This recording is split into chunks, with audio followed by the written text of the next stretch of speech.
A very warm welcome to KCTV English News. I'm Hee-Jung Lee. Governor Juan Hiron, who expressed his interest to run for presidency, declined to comment on details of his resignation, saying he is still contemplating on his future political actions. Governor Juan said at a press conference marking the third anniversary of his second term held at the provincial government office on the 1st that he will put in his full efforts into running for the presidential election. He added that once he finalized his position, he will inform the residents of measures for a smooth transition. He stated that he will not prolong his final decision. Governor Juan suggested regime change and Korea's grand innovation as keywords for challenge to the presidency, stating that there is no future with the current administration that has put young people in despair due to income-led growth and soaring housing prices. A woman in her 60s died in the province after being vaccinated against COVID-19, and quarantine authorities have started an investigation. According to the provincial office, a 65-year-old woman died on June 30th after showing symptoms of vomiting and cerebral hemorrhage after receiving the first dose of AstraZeneca vaccine at a hospital in Jeju City on the 7th of last month. Her bereaved family said that the woman did not have any underlying diseases and that she showed abnormal symptoms after vaccination and filed a petition on the Blue House National Petition website.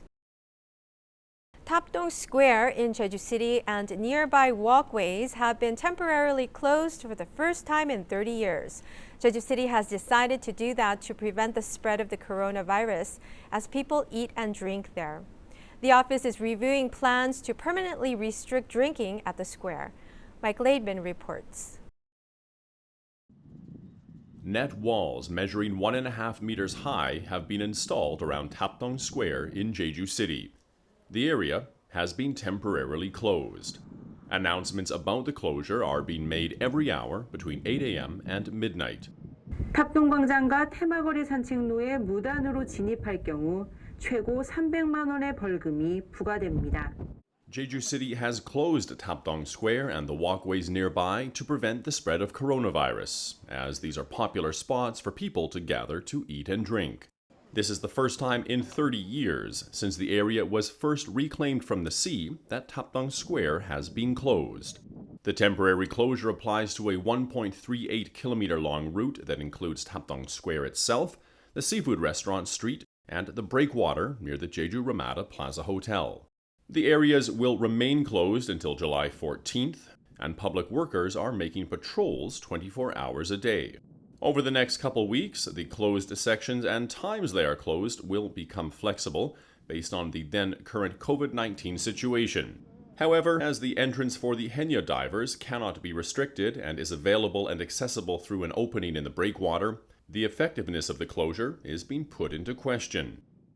But the restriction is not truly solving the problem. Instead of Tapdong Square, people are choosing to gather at Iho Beach and other similar places to eat and drink.